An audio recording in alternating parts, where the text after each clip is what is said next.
Global happenings today. We communicate, we analyze global news. Stay tuned. Hello guys, welcome to Global Happenings Today. We have a trending news here for you. And the headline of the news reads, Trouble looms as Presidency expresses fear over possible repeat of 1967. See details. But before we go into details of the news and further analysis, we would like to encourage you to please subscribe to our channel by clicking on the red subscribe button and also on the bell icon so that you can get notification anytime we publish videos on YouTube. All right, the presidency has called on all leaders and parties to please moderate their utterances to avert a repeat of the mistakes that led to civil war in the country in 1967. Malam Garba Shehu, who happens to be the senior special assistant to the presidency on media and publicity, had made this statement in Abuja. According to him, what serves as a potent warning on the dangers of aggressive regionalism, ethnic baiting, and political corruption. He therefore stressed and warned that the need to forge common memory that could serve as a bridge to a future free from all form of anger, ravages, and sectorialism. The statement reads, as the nation commiserates 50 years of the end of the nation's tragic civil war today, that's yesterday, we remember the victims of the conflict and honor those on both sides that lost their lives. Their tragedy shall be neither forgotten nor repeated. The war serves as a potent warning on the dangers of aggressive regionalism, ethnic baiting, and political corruption.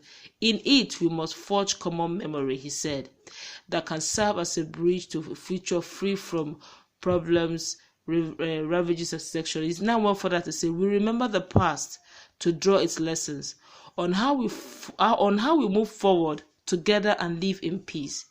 But unfortunately, there are some who fail to recognize them and instead repeat its mistakes, preaching inflammatory, angry, and annoying words meant to only divide. We call on all our leaders in all regions, in all sectors, and parties to please moderate their language. There were no victors in the war, and there are no vanquished, yet in rejecting division and embracing unity, we ensure those lives lost were not in vain, he said. All right, thank you very much. That is from the presidency, a fear that what happened in 1967 may likely repeat itself. And I will read one or two commentaries or comments from Nigerians in respect to the statement made by, the senior special assistant to the president on media, that's Malam Shehu Garba, which it's representing the thought of the president. And though it's really amazing that the president has not really spoken to us directly for quite a while now. But however, we take that to be the words of the president, and we just want to read some of the comments of some persons, in respect to what he has said. This one said, presidency wants to start the war, not the masses. Please take note of that. Presidency wants to start the war, not the masses. We're going to be talking about that. And this one said, that lecture serves Buhari, your principal, well. Excuse me. Say he insists on repeating the so-called mistakes that led to the Biafran war. By the way, I'm not sure Buhari believes that war was a mistake. To him, the war was more of an offspring of regional structure, which he is afraid of, than the foolishness of the then government in which he now takes pleasure. And another one says here, the people clamoring for war through their actions and inactions should stop henceforth. And this person, the last one which we are going to consider, say, it is Garba Shehu and his cohorts that are clamoring for war since they have opened the borders for criminals to invade. So we're going to look at these. We're going to analyze the story from different angles And first of all, it's important for us to realize that this statement he has made is not the duty of the masses alone, but also the duty of both the government and the masses. It's important for us to understand what democracy is all about and also the tenets of democracy. Oftentimes, we've seen cases whereby the people come up with issues which are engrafted into which are enshrined in the Constitution, and they want to leverage on it and get what they want. But all of a sudden, you're surprised that the government is not ready to understand what they're talking about. Okay, for example, let's look at the issue of insecurity. The government, it is believed that one of the duties of the government and its own agencies is to protect the lives and properties of the people.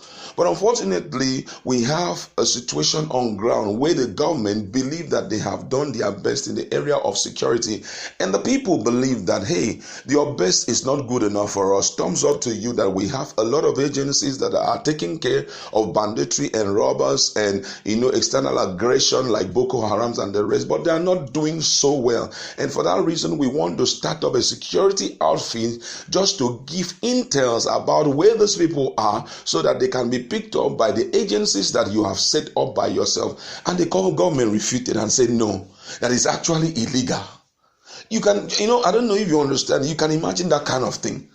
And by the time the people keep trying to solve problems for themselves, and the government said, hey, you don't have to solve the problem. You need to run it the way that it is. You are seeing it, despite the inadequacies that is staring at your face. What do you expect the people will do? It will lead to further breakdown of law and order, which may translate into that bigger war, which we are running away from.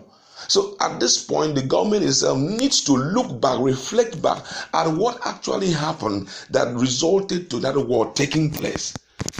Okay, we have another set of people for 50 years now, or more than 50 years, they have been clamoring and saying, this is what we want. Before now, they were talking about that they need, Biafra, and it led to the war. Now, when it led to the war, now the war is over, they were synchronized back, and the belief for that war that took place in 1967 between Nigeria and Biafra was that there was no victim and there was no victor, which means that everybody, by implication, it means that they are going to integrate everybody back to the system, and we work as one body again, whereby at all levels you will be feeling the government and you'll be perceiving what the government is doing. But unfortunately, what is staring at their faces now is marginalization. In other words, we've made a mistake and we brought you very close to ourselves, and this was what happened 50 years ago, and we do not even want you to come close to you again, come close to us again, because we know that if you come close to us again, you are going to do worse than that. You have not given them an opportunity to, at least for one, test what they call presidency. You've not given them that opportunity. And you've not also allowed them to enjoy what we may term regionalism, whereby that's restructuring through federalism, which is, the key agent of this thing, agent of democracy. Some of those systems of government will help to make the people feel that they are really in charge of their land and they are really enjoying some of the key happenings around them. But these are some of the things that they are clamoring for. We are not giving to them. And before we know, it awoken that thought again. Biafra, what we want is Biafra. Why? Because you have overly marginalized them. Some of those who were kicking against it before now, the likes of Tr0uble, remember that before now, the only thing that was in his mind was, we want one Nigeria. We want one Nigeria. Now, Tr0uble, who is the president worldwide of the Ohaneze Ndibo, has now joined. And he said, if restructuring is not made possible, that then they have to think of seceding. They have to think of, if restructuring is not, then it's calling for something that is unthinkable. Now, it's not even coming from them alone. There are other persons who have said, well, these guys have suffered enough. And before now, we know that these were the key regions that were in Nigeria, and the East was well known. Okay, why not us give these Southeastern guys an opportunity to lead the people for once, to lead Nigerians for once, so that they will understand that we do not look at them as vanquished during the period of the war. In other words, whenever war happens and, you call somebody vanquished, automatically the person will end up as a slave to you. He will be treated as a minority, a second-class citizen. Okay, we do not want them to have this perception about it. Let us give them presidency come 2023. Everybody say, the North are saying there is no way we cannot give them presidency. For what? Why would we give them a lot of issues like that, where the government has failed to sit down and align it with the people and say, okay, this is our meeting point. Can we all drift closer? Let us reason together. How do we solve this? How do we solve that? Now, fairly recently, we've heard that Nigeria went out, even without the knowledge of the Senate, went out there, the presidency went out there in faraway Egypt and promised Africans that from now henceforth that we are going to give what they call visa on arrival without the approval of the Senate. Now, before you know, we know the people who travel most in the whole world. That's especially in Africa. The Fulanis, they travel very well. They travel by lake, And there are other people, they travel by lake. Now, you are opening the borders, and Nigerians are saying, sir, you would have come to us. These things would have been well reasoned out. Yes, we know you have your prerogative rights. You have the right to make certain statements out there. But considering the economic situation, the security difficulties that we are having thus far, these things ought not to have taken, this statement ought not to have been made outside without due consultation to the Senate. And up till now, that has not been reviewed. Before you know, Nigeria will welcome all manner of people from different tribes, and as they are coming in, they are going to impact on our infrastructure. They are going to impact on the level of insecurity in Nigeria. Before you know, all of these things will skyrocket the issues that we have, and before you know, it will translate to what we have been running away from. I think at this point it is needful for the government to sit down by itself. If truly we want the unity of this country, if we want this country to go far and to be more glorious as we expect it to be, we need to sit back, go back to our books and see how we can correct these things once and for all, so that at least we can look at a future that is more glorious and it's more greater for the people, not just for us, but even for our children. Some of those things are overly important. All right, my colleague will just say one or two things because this is quite a sensitive issue. Well, for me, I am not surprised that it's coming. I'm even surprised that it's even Tr0uble that is mentioning it. Truth be said, that Nigeria has suffered so much insecurity. And why he's saying this is really amazing. Permit me to say that the kettle is calling the pot black. If it comes to insecurity, one of the regions that bring insecurity most to the nation is actually from the north. I'm not trying to be biased. I'm being very realistic. While the other regions have seen the level of insecurity emanating from that region, they have decided to have what we call the regional security network, like the Amotekuns, like I could still remember early time, I think 2017, when Nnamdi Kanu decided to have BSS, that's Biafra Security Services.